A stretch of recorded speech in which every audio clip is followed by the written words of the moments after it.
Hello दोस्तों, एक बार फिर से स्वागत है आपका हमारे यूट्यूब चैनल में। तो आज के इस वीडियो में हम बीएड सेकंड सेमेस्टर के असाइनमेंट्स के बारे में बात करेंगे। तो इससे पहले के जितने भी असाइनमेंट्स हमने आपको अपने इस चैनल पे दिखाए हैं वो फर्स्ट सेमेस्टर के थे, बीएड फर्स्ट सेमेस्टर के असाइनमेंट थे। यहाँ पे अब हम सेकंड सेमेस्टर के असाइनमेंट्स की अब हम बात करेंगे। तो यहाँ पे जो हमारा फर्स्ट असाइनमेंट है वो है अधिगम के लिए आकलन, जो इसका मेन टॉपिक है। तो इसमें हमने सबसे पहले जो हमारा इंडेक्स है इसमें हमने लिया है आकलन। नेक्स्ट, आकलन की प्रक्रिया, अधिगम के लिए आकलन, मूल्यांकन का दृष्टिकोण। नेक्स्ट है निर्माणवादी मूल्यांकन का दृष्टिकोण। फिर है निर्माणवादी अधिगम मॉडल में आकलन का उद्देश्य। फिर है निर्माणवादी अधिगम मॉडल में आकलन। उसके बाद है स्क्रीवेन के मूल्यांकन का उल्लेख। और लास्ट के 2 पॉइंट निष्कर्ष और संदर्भ ग्रंथ सूची। तो इसमें देखते हैं हम हमारा फर्स्ट जो हमने लिया है, देख सकते हैं आप। डेकोरेशन आप अपने हिसाब से कर सकते हैं, और बीएड की अगर आप फाइल बना रहे तो इसमें डेकोरेशन का भी उतना ही महत्व है जितना आप लिख रहे हैं। तो इसलिए जो फर्स्ट हमने लिया है वो है अधिगम के लिए आकलन, असेसमेंट ऑफ लर्निंग। तो यहाँ पे सबसे पहले आपको आकलन को समझाना होगा कि आकलन होता क्या है। आकलन शिक्षा प्रक्रिया का एक महत्वपूर्ण अंग है। आकलन एक शिक्षक को अपने शिक्षण के स्वरूप, उद्देश्य एवं उनके संदर्भ में विद्यार्थियों की उपलब्धि को जानने में मदद करता है तथा अधिगम में हो रही कठिनाइयों और उनके कारणों का विश्लेषण करने में एवं उसके अनुसार शिक्षण की योजना बनाने में मदद करता है। तो आकलन फर्स्ट तो है कि एक सतत प्रक्रिया है, और सेकंड है इस प्रक्रिया के दौरान डेटा जो भी इकट्ठा कर उसका उपयोग प्रक्रिया में सुधार एवं उसके प्रभाव में वृद्धि के लिए किया जाता है। थर्ड है यह एक सुधारात्मक प्रक्रिया है, जो कि प्रक्रिया में सुधार, इस प्रक्रिया में क्या किया जाता है, बेसिकली सुधार किया जाता है। नेक्स्ट आप देख सकते हैं कि आकलन की प्रक्रिया को मैंने यहाँ पे समझा है कि आकलन बेसिकली जो इसकी प्रक्रिया है 2 बातों पे है। तो फर्स्ट है कभी बालक सिखाने से सीखते हैं, ठीक है। कभी क्या होता है कि बालक को आप जो सिखा रहे हैं तब वो सीखते हैं, और कभी कभी क्या हो जाता है कि वो स्वयं सीख जाते हैं। तो ये 2 मेन आकलन के मुख्यतः बिंदु हैं। तो यहाँ पे आप देख सकते हैं। तो सबसे पहले planning, teaching, recording, reporting and evaluation या इवैल्यूटिंग, ये सब किए जाते हैं कभी भी किसी भी आकलन के लिए ज़रूरी हैं। तो हिंदी में यहाँ पे आप देख सकते हैं कि सीखने की परिस्थिति को स्पष्ट करना।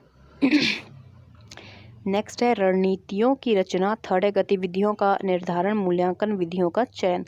नेक्स्ट है आंकड़ों के आकलन की संक्षेप में व्याख्या करना, और इसमें लास्ट है परिणाम का उपयोग करना। तो ये बेसिकली आकलन की प्रक्रिया है। नेक्स्ट हमें असेसमेंट ऑफ फर्दर लर्निंग। आकलन शिक्षा प्रक्रिया का एक महत्वपूर्ण अंग है। विद्यार्थी के जीवन में आगे सीखने, प्रगति करने, अपनी क्षमताओं, योग्यताओं के विकास के लिए आकलन इस प्रकार आवश्यक हो जाता है। तो इसमें फर्स्ट जो है पॉइंट है वो है आकलन विद्यार्थियों में आत्मसमझ विकसित करने एवं अपनी क्षमताओं को अच्छे से समझने में सहायक है। नेक्स्ट जो पॉइंट है वह है आकलन शिक्षक को विद्यार्थियों को उनकी संपूर्णता समझने में सहायक। तो ऐसे ही कुछ हमने यहाँ पे टॉपिक्स यहाँ पे दिए हैं। ये भी आपको इंटरनेट में अगर आप सर्च मारोगे इंटरनेट के थ्रू आपको मिल जाएंगे, आप यहाँ से भी कॉपी कर सकते हो इन्हें। नेक्स्ट जो हमारा है वो अप्रोच ऑफ असेसमेंट, मूल्यांकन का दृष्टिकोण। तो इसमें मूल्यांकन के दृष्टिकोण को आपको समझाना है, और यहाँ पे हमने एक फॉर्मूला भी यहाँ पे लिखा है। तो आकलन मूल्यांकन एक व्यापक एवं उद्देश्य केंद्रित प्रक्रिया है। शिक्षा के क्षेत्र में इसका सर्व प्रमुख कार्य शिक्षा को उद्देश्य केंद्रित बनाना है। इस प्रक्रिया के आधार पर व्यक्ति के संपूर्ण व्यक्तित्व के विकास की जानकारी प्राप्त की जा सकती है। तो बेसिकली यहाँ पे, और हमने यहाँ पे एक ये फॉर्मूला हमने यहाँ पे बता दिया कि मूल्यांकन क्या होता है कि छात्र व्यवहार का गुणात्मक अध्ययन प्लस मूल्य निर्धारण या फिर परिणामात्मक अध्ययन।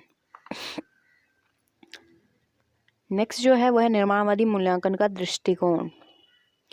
तो सीखने के विषय में प्रारंभ से ही 2 धारणाएं चली आ रही हैं, जिसमें पहली है कि अधिकारी विद्वान शिक्षक ज्ञान का संप्रेषण करते हैं, और ज्ञान प्राप्त करने वाला यानी कि जो शिक्षार्थी है इस संप्रेषित ज्ञान को ग्रहण करता है। दूसरा है सीखना मनुष्य की जन्मजात प्रवृत्ति है, वह अपने पर्यावरण की क्रियाओं में भाग लेते हुए स्वयं सीखता है। तो यहाँ पे भी हमने थोड़ा बहुत जॉन डीवी के उसके अनुसार भी हमने आपको बताया हुआ है यहाँ पे कि निर्माणवादी मूल्यांकन का दृष्टिकोण क्या है। ये भी आपको इंटरनेट पे इससे भी थोड़ा आप और ज़्यादा भी लिख सकते हैं अगर आप पूरा इसे और भी ज़्यादा विस्तृत रूप में लिखना चाहें तो।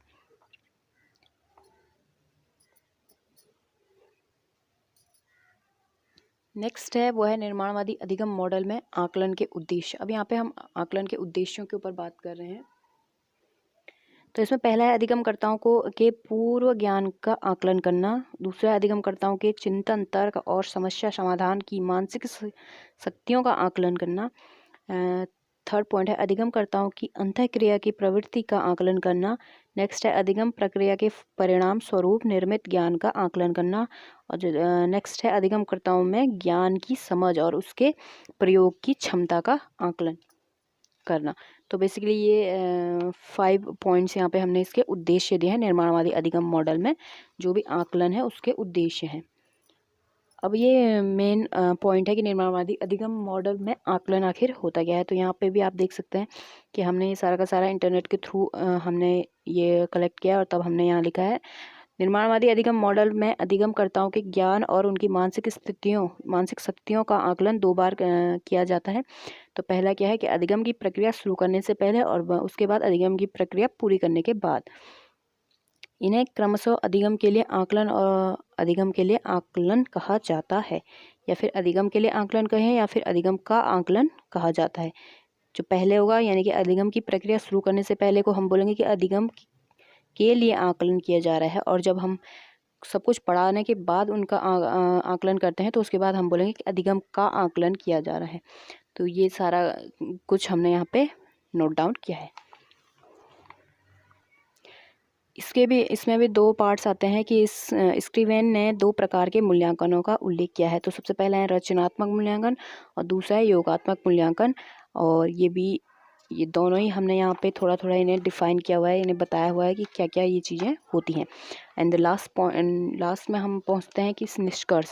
तो निष्कर्ष में क्या होता है कि आकलन एक सुधारात्मक प्रक्रिया है। निष्कर्ष में वही चीज़ें आपको लिखनी है जो भी आपने असाइनमेंट में अच्छी चीज़ें लगी या फिर जो भी आपको ठीक नहीं लगी वो चीज़ें आपको अपने निष्कर्ष में डाल देनी है। तो जैसे आकलन एक सुधारात्मक प्रक्रिया है जो कि प्रक्रिया में सुधार के लिए की जाती है। आकलन एक शिक्षक को अपने शिक्षण के स्वरूप, उद्देश्य और विद्यार्थियों की उपलब्धि को जानने में मदद करता है। प्रभावी शिक्षण अधिगम के लिए उपयुक्त शिक्षण सामग्री एवं विधि के चयन में आकलन सहायक होता है। आकलन के द्वारा विद्यार्थियों में आत्मसमझ विकसित होती है तथा यही आकलन अध्यापक को प्रभावी अध्यापन में का आधार प्रदान करता है। इससे पता चलता है कि आकलन एक शिक्षक के लिए जितना जरूरी है उतना ही जरूरी शिक्षार्थी के लिए भी है, ताकि दोनों अधिगम की गुणवत्ता को उन्नत कर सकें। आकलन या मूल्यांकन दोनों एक ही चीज़ है का प्रक्रिया से व्यक्ति के संपूर्ण व्यक्तित्व के विकास की जानकारी प्राप्त की जा सकती है। And the last point is संदर्भ ग्रंथ सूची। आपको उन वेबसाइट्स को, उन टॉपिक्स को आपको यहाँ पे मेंशन करना है जिसके थ्रू आपको ये सारी की सारी इन्फॉर्मेशन आपको मिली है जो भी आपने अपने असाइनमेंट में रखी है। तो ऐसे ही वीडियोज़ को देखने के लिए चैनल को लाइक, शेयर, सब्सक्राइब करते रहें। Thank you so much.